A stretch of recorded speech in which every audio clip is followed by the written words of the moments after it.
Latest updates ఎప్పటికప్పుడు పొందడానికి big TV WhatsApp channel follow అవ్వండి. లింక్ డిస్క్రిప్షన్ లో ఉంది.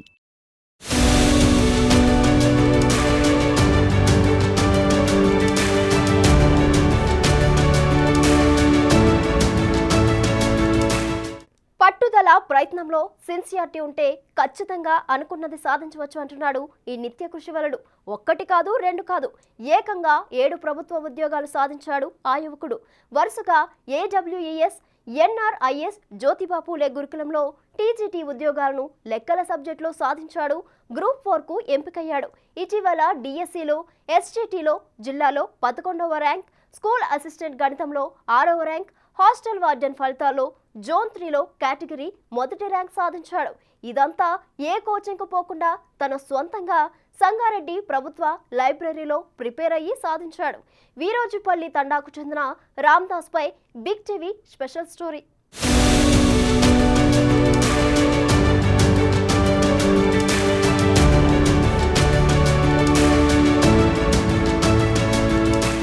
మెదక్ జిల్లా పెదశంకరంపేట మండలం వీరోజీపల్లి తండా గ్రామానికి చెందిన డేగవత్ రామ్దాస్ ఏకంగా 7 ప్రభుత్వ ఉద్యోగాలకు ఎంపికయ్యారు. వీరోజీపల్లి తాండాకు చెందిన డేగవత్ చక్ర్య, మీరాబాయి దంపతులకు 5గురు కుమారులు. వీరిది వ్యవసాయ కుటుంబం. 4వ సంతానమైన రామ్దాస్ ప్రభుత్వ పాఠశాలలు, కళాశాలల్లో చదివారు. తండాలో ప్రాథమిక విద్యతో పాటు ఉత్తలూరు, సిద్దిపేట, పెద్దశంకరంపేట, సంగారెడ్డిలో ఉన్నత పాఠశాల, కళాశాలల్లో విద్యాభ్యాసం పూర్తి చేసి డిగ్రీ పట్టా పొందారు. ఉపాధ్యాయ వృత్తిలో రాణించాలనే లక్ష్యంతో DED, BED పూర్తి చేశారు.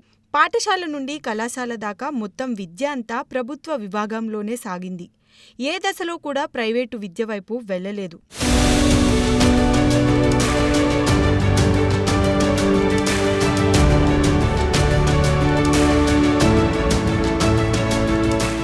ఉపాధ్యాయ వృత్తిలో రాణించాలనే లక్ష్యంతో DED, BED పూర్తి చేశారు. 3 సంవత్సరాలలో 7 ప్రభుత్వ ఉద్యోగాలు సాధించాడు. పట్టుదల, లక్ష్యంతో ముందుకు వెళ్తే సాధించలేనిది ఏదీ లేదని నిరూపించాడు. తండాలో విద్యను అందిపుచ్చుకున్న రామ్దాస్ వరుసగా AWES, NRIS, జ్యోతిబా పూలే గురుకులంలో TGT ఉద్యోగాలను లెక్కల సబ్జెక్టులో సాధించారు. గ్రూప్ 4కు ఎంపికయ్యారు.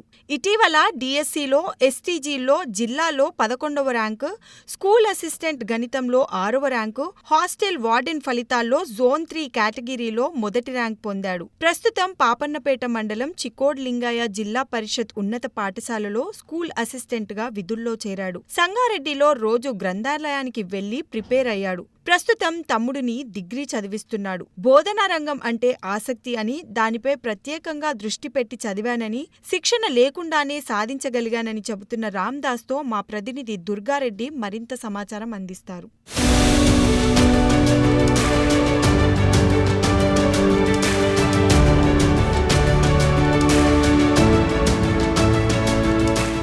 మెదక్ జిల్లా పెద్దశంకరంపేట మండలం వీరోజ్పల్లికి చెందిన చక్రియ, మీరాబాయి 4వ సంతానం రామ్దాస్ 3 సంవత్సరాల్లో 7 ప్రభుత్వ ఉద్యోగాలు సాధించాడు. ఇప్పుడు చీకోడు లింగాయపల్లి గ్రామంలో మ్యాథ్స్ టీచర్గా పనిచేస్తున్నాడు. అతను చదవడానికి, సర్కారు స్కూల్లో ఎంపిక కావడానికి ఎన్ని గంటలు విద్యను అభ్యసించాడు. ఇదంతా రావడానికి గవర్నమెంట్ సర్కారు స్కూల్ అంటే చాలామందికి కూడా అందులో ఏ విధంగా చెప్తారు, ఏ విధంగా ఉంటుంది అనేది కూడా కొంత సందిగ్ధం ఉంటుంది. చాలామంది ప్రైవేట్ వైపు మొగ్గు చూపుతున్నారు. నిజంగా చిన్నప్పటి నుండి కూడా ఇప్పటి వరకు కూడా సర్కారు స్కూల్లో చదివి 7 ప్రభుత్వ ఉద్యోగాలు లక్ష్యంగా పెట్టుకొని ముందుకు రావడం జరిగింది. 3 సంవత్సరాల్లో ఒక ఉద్యోగం రావడమే చాలా గగనమైన పని. కానీ ఒకటి వరుసగా 3 సంవత్సరాల్లో 7 ఉద్యోగాలు, ప్రభుత్వ ఉద్యోగాలు సంపాదించిన తర్వాత కూడా విద్యార్థులకు విద్యను అందించాలి. తను పడ్డ కష్టం ఏంటి, నిజంగా ఒకప్పుడు గవర్నమెంట్ ప్రైవేట్ పాఠశాల కావచ్చు, గవర్నమెంట్ ప్రభుత్వ పాఠశాల కానీ విద్యార్థులకు కూడా పుస్తకాలు అందని పరిస్థితి. విద్య కూడా అందించడానికి కూడా మారుమూల ప్రాంతాల్లో కూడా చాలా శ్రమించాల్సింది ఉంటుంది.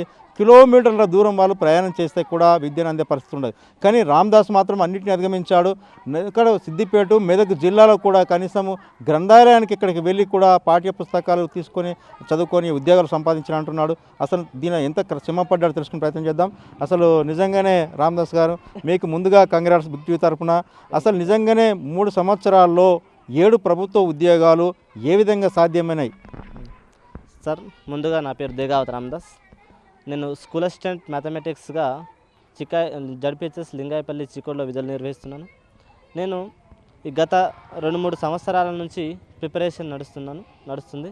ఈ ప్రిపరేషన్లో భాగంగా నేను మొదటగా ఆర్మీ వెల్ఫేర్ ఎడ్యుకేషన్ సొసైటీలో టీజీటీ మ్యాథమెటిక్స్గా సెలెక్ట్ అయిన తర్వాత ఇంకా టీచింగ్ ఫీల్డ్ గవర్నమెంట్ పిల్లలకు టీచింగ్ అందించాలనేటువంటి లక్ష్యంతో నేను ఇక్కడ స్కూల్ అసిస్టెంట్ కోసం డిఎస్సికి ప్రిపేర్ అయ్యాను. అందులో మన 2024 డిఎస్సిలో ఎస్జిటిలో 11th rank, school assistant physical సైన్స్లో 6th ర్యాంక్, స్కూల్ అసిస్టెంట్ మ్యాథమెటిక్స్లో 16th ర్యాంక్ సాధించగలిగాను. అదేవిధంగా సోషల్ వెల్ఫేర్లో టీజీటీ మ్యాథమెటిక్స్గా గురుకులంలో, అదేవిధంగా మహాత్మా జ్యోతిబాపులే బీసీ వెల్ఫేర్లో టీజీటీ ఫిజికల్ సైన్స్గా అక్కడ విధులు నిర్వహించాను 2-3 months. అక్కడ నుంచి ఇక్కడ నేను మొన్న 2024 డిఎస్సిలో స్కూల్ అసిస్టెంట్ మ్యాథమెటిక్స్గా సెలెక్ట్ కావడం జరిగింది. ఇక్కడ తీసుకున్నాను. And 4-5 days back hostel welfare officer యొక్క రిజల్ట్లో కూడా నాకు జోన్ 3 కేటగిరీ ఎస్టీ కేటగిరీలో ఫస్ట్ ర్యాంక్ రావడం జరిగింది. ఈ విధంగా నేను చాలా కష్టపడ్డాను. దీనికి మా స్నేహితులు, తల్లిదండ్రులు, అన్నదమ్ములు అందరూ కూడా చాలా సహకారం చేశారు. ఎందుకంటే నేను ఒక పేద మధ్యతరగతి కుటుంబానికి చెందిన వాడిని. అందరికీ ఇప్పుడు మధ్యతరగతి అంటే నిజంగా ఎడ్యుకేషన్ పరంగా ఏ విధంగా కష్టాలు ఎదుర్కొన్నావు, దాని లక్ష్యంగా ముందుకెళ్ళడానికి ఏ విధంగా ప్రేరణ ఎవరు కలిగి? అయితే నాకు ఈ చదవడానికి ప్రేరణ కలిగించింది ఎవరంటే మా ఫ్రెండ్సే సార్. నన్ను ఏ ఒక్క విషయంలో కూడా నువ్వు చదవగలవు, నువ్వు సాధించగలవు, నీకు ఆ టాలెంట్ ఉందని ఎంకరేజ్మెంట్ చేస్తుండే. నేను ఇప్పటివరకు అన్నీ కూడా గవర్నమెంట్ స్కూల్లోనే చదివాను. చాలామంది అభ్యర్థులకు ఆస్పిరెంట్స్ అందరికీ తల్లిదండ్రులు లక్షల్లో ఖర్చులు చేస్తూ ఉంటారు. కానీ కొందరు ఇచ్చినటువంటి డబ్బులను సద్వినియోగం చేసుకునే వాళ్ళు కొందరైతే, కొందరు వాళ్ళ తల్లిదండ్రులు పడుతున్నటువంటి కష్టాన్ని గుర్తు తెచ్చుకొని వాళ్ళ అంకిత భావంతో ఆ ఉద్యోగాన్ని సాధించడం కోసం కృషి చేసే వాళ్ళు కొందరు ఉంటారు. అదేవిధంగా నేను కూడా వాళ్ళకి చెప్పేది ఏంటంటే, మీరు కూడా మీ తల్లిదండ్రుల యొక్క కళ నెరవేర్చడం కోసం మీరు కూడా కష్టపడి చదవాలి. ఫైనాన్షియల్గా చాలామందికి సపోర్ట్ లేకపోవచ్చు. ఫైనాన్షియల్గా లేకపోవడం ఉంటుంది కాబట్టి మీరు కూడా కొంత డబ్బును తగ్గించుకొని మరి చదివే ప్రయత్నం చేయాలి. ఒక రోజులో ఎక్కువ గంటలు చదవడం వల్ల మనం ఒక డేలో 8-9 hours పకడ్బందీగా ప్లాన్ వేసుకొని ఒక సిలబస్ ప్రకారం ప్లాన్ ప్రకారం చదివితే మనం ఏ లక్ష్యానైనా సాధించవచ్చు అని నేను అనుకుంటాను. సరే, నిజంగా చిన్ననాటి పడ్డ కష్టాలు, హాస్టల్లో ఉండి చదువుకున్నావు. నిజంగా విద్య రావాలనుకున్నప్పుడు 7 గంటలు 8 గంటలు ఒక లక్ష్యం అంటున్నారు కనుక చాలామంది ప్రైవేట్ పాఠశాలకు, గవర్నమెంట్ పాఠశాలకు వెళ్తున్నారు. మీరు గవర్నమెంట్ పాఠశాలను చదువుకున్నారు. నిజంగా ఆనాటికి ఈనాటికున్న తేడా, అదేవిధంగా పాఠశాలకు కూడా మీరు ఉపాధ్యాయుడిగా పనిచేయడానికి వస్తున్నారు. గవర్నమెంట్ ప్రైవేట్ అని డిఫరెన్స్ చూడడం ఏంటంటే, గవర్నమెంట్లోనే ఎక్కువ నాలెడ్జ్ అందించబడుతుంది ప్రైవేట్ కంటే. ప్రైవేట్లలో ఏ విధంగా ఉంటుందంటే హోంవర్క్ చేయాలి, ఇది అది అని అన్నిటి నుంచి ప్రెజర్ ఉంటుంది. కానీ గవర్నమెంట్ పిల్లలకు ప్రెజర్ లేకుండా వారి యొక్క జ్ఞానాన్ని వెలికి తీయడం కోసం ఫ్రీ మైండెడ్గా అన్ని అవకాశాలు ఇస్తారు.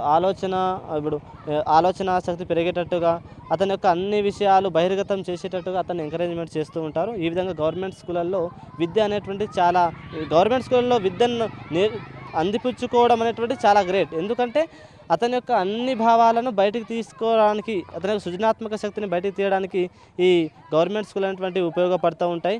గవర్నమెంట్ స్కూల్లో ఉన్నటువంటి పిల్లలే రేపు చాలా జాబులు సాధించగలుగుతున్నారు. ఇది కూడా మీరు చూసి ఉంటారు. ఆ ప్రైవేట్ స్కూళ్ళ కంటే గవర్నమెంట్ స్కూల్ బెటర్ అని నేను అంటున్నాను.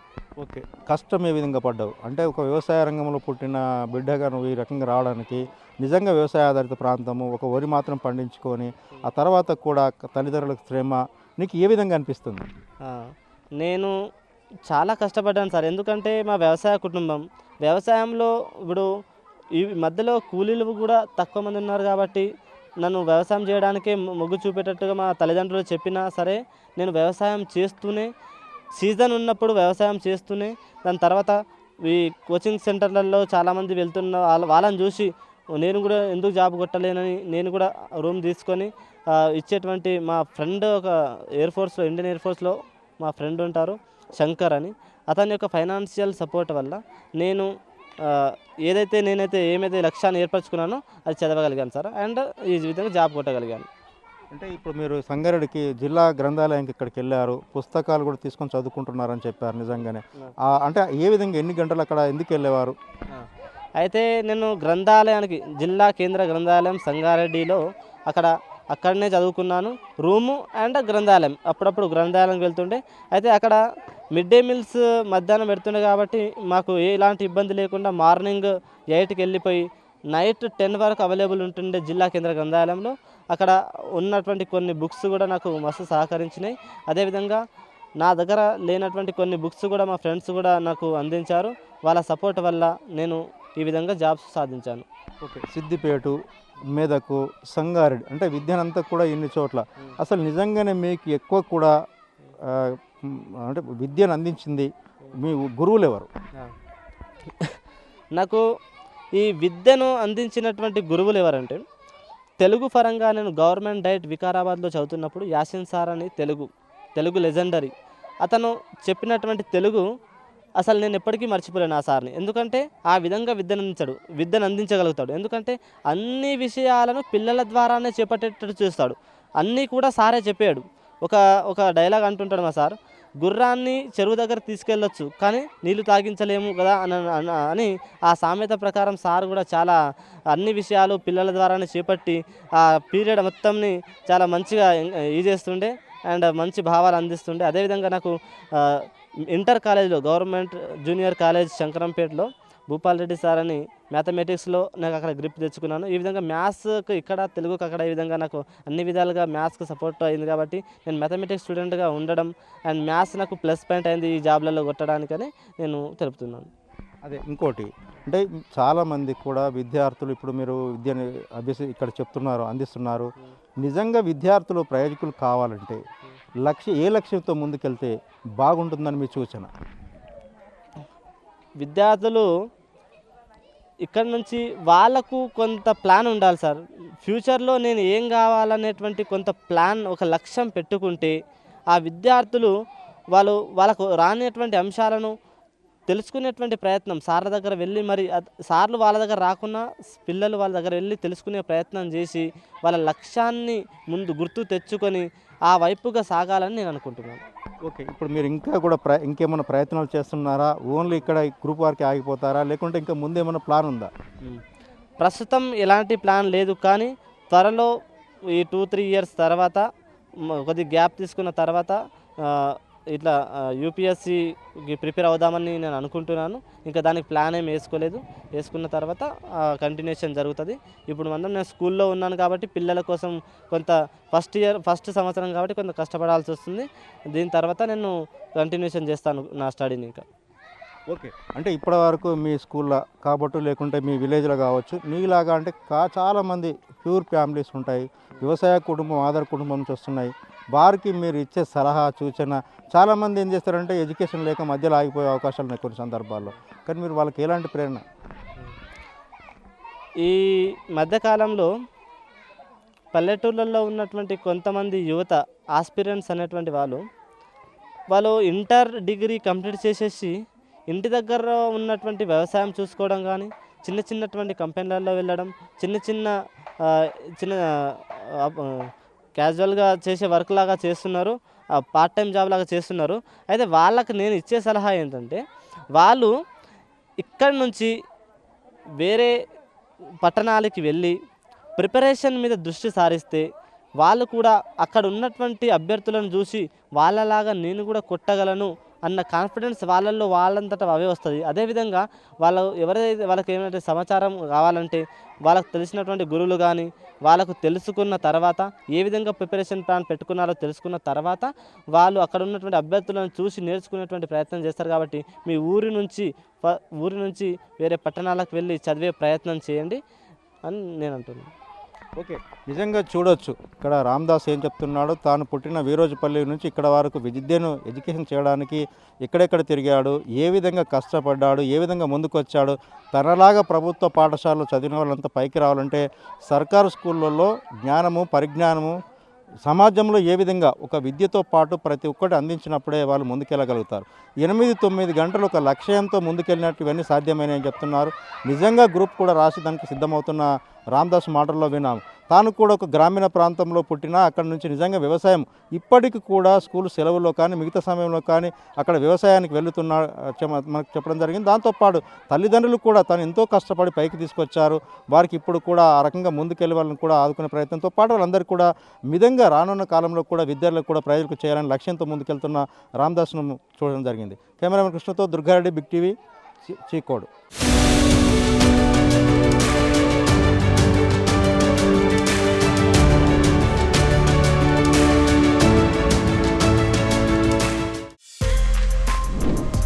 For more videos like this, subscribe Big TV channel.